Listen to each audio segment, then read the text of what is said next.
যে গরম একসময় শুধু অস্বস্তি তৈরি করত, সেটি এখন প্রাণ কেড়ে নেওয়া এক নীরব দুর্যোগে পরিণত হয়েছে। ইউরোপের বিভিন্ন দেশে মানুষ শুধু সূর্যের তাপ নয়, বরং জীবন বাঁচানোর কঠিন লড়াইয়ের মুখোমুখি। প্রতিদিনই বাড়ছে মৃত্যুর মিছিল, আর উদ্বেগ ছড়িয়ে পড়ছে পুরো মহাদেশ জুড়ে। ফ্রান্সে চলমান ভয়াবহ দাবদাহের মধ্যে অনিরাপদ ও নজরদারিবিহীন স্থানে সাঁতার কাটতে গিয়ে অন্তত ৪০ জনের মৃত্যু হয়েছে। দেশটির প্রধানমন্ত্রী সেবাস্তিয়ান লেকর্নু জানিয়েছেন, নিহতদের বেশিরভাগই তরুণ। তিনি এ ঘটনাকে মর্মান্তিক অভিশাপ বলে উল্লেখ করেছেন। ফ্রান্সের দক্ষিণ পশ্চিমাঞ্চলের লে হার্বিয়ার্সে তাপমাত্রা ৪৩ ডিগ্রি সেলসিয়াসে পৌঁছেছে।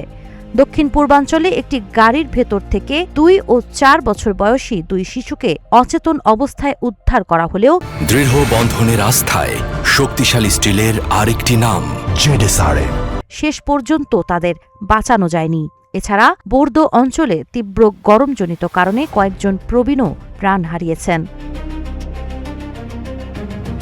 ফ্রান্সের আবহাওয়া বিভাগ জানিয়েছে, ১৯৪৭ সালের পর এটি দেশের সবচেয়ে উষ্ণ সময়। পরিস্থিতির ভয়াবহতায় ৫৪টি এলাকায় রেড অ্যালার্ট জারি করা হয়েছে।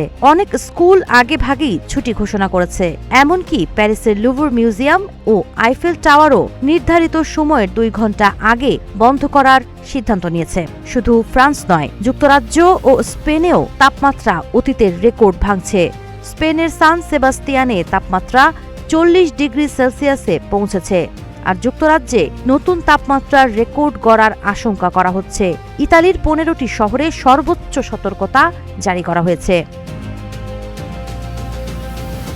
আবহাওয়াবিদদের মতে, ওমেগা ব্লক নামের একটি বিশেষ আবহাওয়া পরিস্থিতির কারণে সাহারা মরুভূমি থেকে আসা গরম বাতাস ইউরোপের ওপর আটকে গেছে। ফলে দাবদাহ এখন শুধু আবহাওয়ার খবর নয়, বরং জনস্বাস্থ্য ও মানবিক সংকটের এক বড় সতর্কবার্তা।